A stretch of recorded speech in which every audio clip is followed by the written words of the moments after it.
Сәлем баршаңызға. Бүгін қарапайым бәліш жасаймыз. Құрамы экранда көрсетілген үйде не бар деген бәліш. Бірінші қамырымызды дайындап аламыз. Ұнға жұмыртқа қосамыз және бір кесе айран қосамыз. Жұмыртқа болмаса, тек қана айранның өзіне еле салсаңыз да болады. Және міндетті түрде бір кішкене қасық тұз және бір кішкене қасық разрыхитель салуды ұмытпаймыз. Сонда қопсытқыш, яғни разрыхитель қосылған қамырымыз, пирожкеміз қатпайтын қамыр болып шығады. Яғни сіз 1-2 күн столыңызда ұстасаңыз, келесі күні жұмсақ болып тұрады, яғни қатпайды. Сол жұмсақ күйіндегі қалбын ұстайды. Бәлішіміздің ішін дайындап аламыз. Бір бума көк жуамызды жақсылап жуып, турап шығамыз. Одан кейін 2 ақ жуамызды жіңішке етіп тураймыз. Себебі бұл жуаларды біз қазір табада қуырамыз. Барынша жіңішке етіп тураған дұрыс, себебі бұл қамырдың ішінде болады. Сондықтан қамырды жаңағы жыртып жібермес үшін максимально жіңішке етіп тураған дұрыс. Және біз оны сковородкада табада қуырамыз.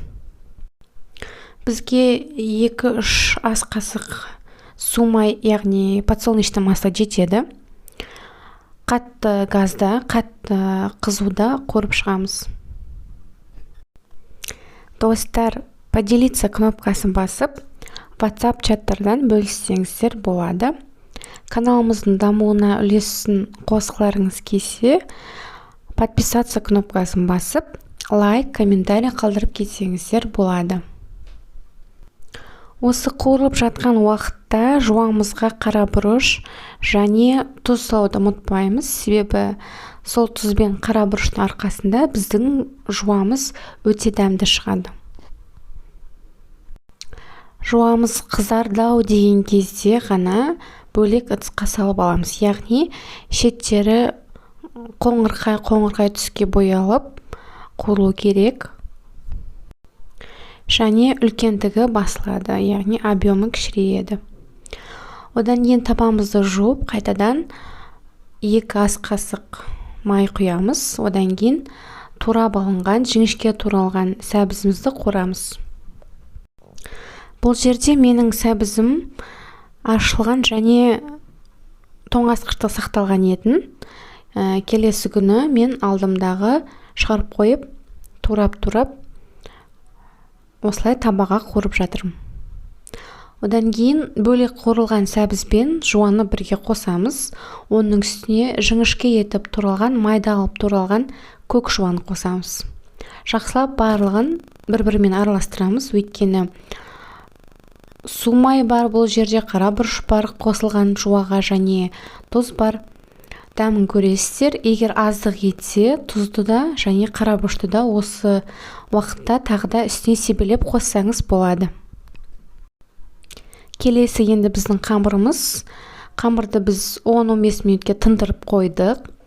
Одан кейін шығарып, осындай бірнеше бөліктерге бөлдік. Яғни үзу арқылы домалақтап пішінге келтіріп қойдым. Кішкене ұнға аунаттым, сәл кішкене ғана. Тәріздер дайындап қойған қамырымызды осылай қолмен жіңішке етіп созып бастаймыз, яғни жұқалап созамыз. Өте жұқа болу керек емес, бізге бір келкі 7-8 миллиметр болса болады, яғни қалыңдығы. Одан кейін оқтаумен емес, керісінше осылай қолмен жайған дұрыс. Сол кезде өте жаңағы объемы дейміз ғой, үлкендігі кетпейді қамырымыздың. Одан кейін осы дайын болған тұздығымызды, яғни начинкамызды осылай салып аламыз, толтырып барынша. Одан кейін қамырымыздың бір ұшын шығарып, бір-біріне майыстырып қосамыз. Одан кейін барып, екі жағынан қамырды кезекпен кезек түйеміз, яғни шымшып отырып арқылы түйіп шығамыз. Барынша жақсылап түйген дұрыс, себебі жаңағы егер бір түйінді пайда болса, түйіндіден немесе жыртығынан қамырдың ішіндегі тұздығымыз шығып кетуі мүмкін. Қамыр жыртылған жағдайда сол жерде дереу қолмен түйіп жіберіңіз. Себебі табада, яғни сковородкамызда қуырылған кезде ол тұздығымыз, яғни начинкамыз сыртына шығып, ол сосын қатты күйіп бастайды және одан кейін біздің табадағы майымыздың құрамы құртылады. Сондықтан барынша ақырын абайлап, жақсылап түйіп шығамыз.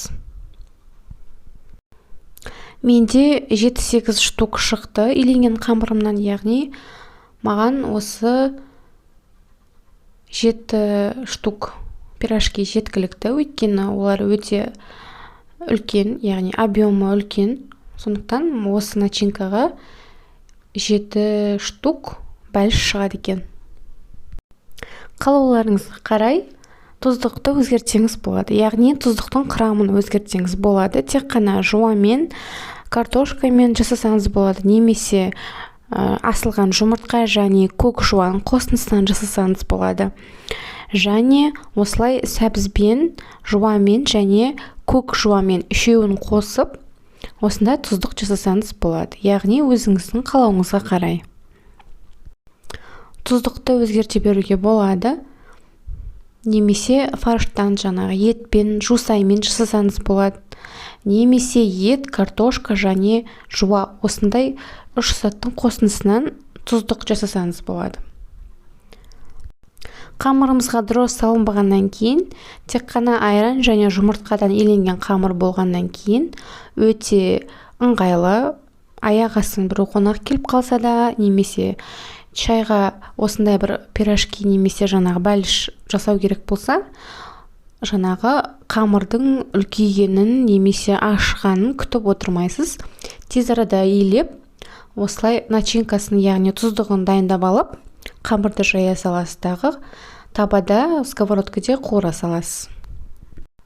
Өте оңай. Егер қамырға сізде үйде жұмыртқа табылмай қалса, аяқ астынан тек қана айранмен илей салсаңыз болады. Яғни бұл жерде тұз бен разрыхитель, яғни қопсықышты қосқан дұрыс. Тұз бен қопсықыш, разрыхитель өзінше бір дәм береді. Одан кейін біздің қамырымыз сондай жұмсақ болып шығады. Қопсықыштың арқасында ғана жұмсақ болады. Себебі кейде біз оны қоспай тек қана тұзбен илейтін болсақ, қуырылған кезде қамырымыз қатты болып қалуы мүмкін. Сондықтан разрыхитель бізге керек. Оны обязательно қосқан дұрыс.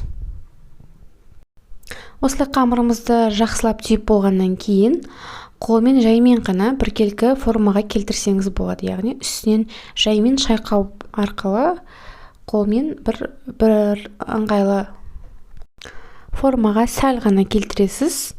Өйткені осындай күйде ол қазір табамызда қуырылады. Достар, егер сіздің де өзіңіздің рецепттеріңіз болса, комментарияға қалдырып кетсеңіздер болады. Сіздермен бірге осы каналда қайталаймыз. Яғни басқа да каналда сіздің берген рецепттеріңіз болса, жасап қайталап бірге көреміз. Бұл жай ғана үйге кешкі асқа жай ғана жасалған жаңағы бәліш, үйде не бар деген бәліш. Яғни қолыңызға кез келген түскен көкөністен осылай қуырып жасай салсаңыз болады. Өзіме маған ұнады бұл бәліш, себебі жуаның өзі, көк жуа екеуі кішкене ашты дәм береді, кішкене ғана.